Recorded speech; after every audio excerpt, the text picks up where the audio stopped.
Hello, I'm Dr. Buddhika Liyanige. So let's talk about how we can draw the structure of PCl5.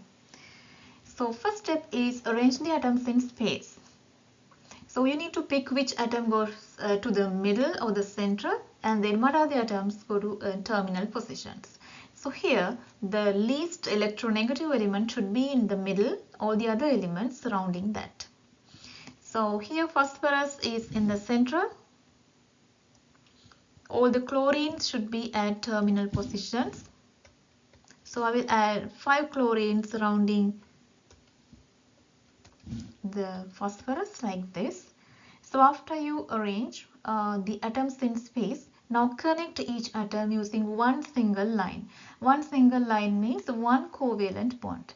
One covalent bond means 2 electrons sharing between chlorine and phosphorus. Like this. Next, we need to give octet of electrons for main group elements.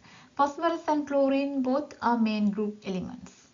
However, phosphorus already completed having more than 8 because this is a deviation from octet rule holding 10 electrons. Each line needs 2 electrons, 2 times 5 lines around phosphorus.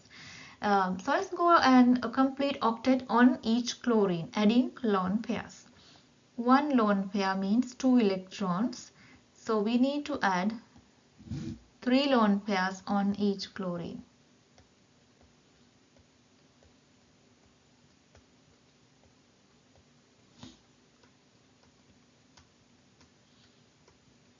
Now each chlorine is having octet. So our next step is now all the terminal elements have octet and the central atom is already past the octet. Let's go and find out valence electrons. We need to count the valence electrons. So phosphorus number of valence electrons equal to the group number. Group 5 times 1. Chlorine in group 7. 7 valence electrons, but there are 5 chlorine atoms. If you add all these numbers together, this is 35.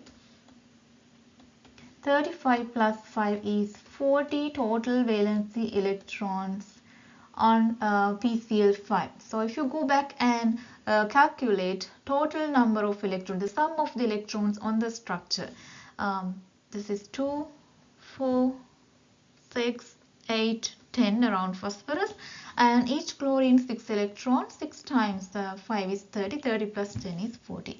So all 40 electrons now on the structure. So this is the valid structure of PCl5.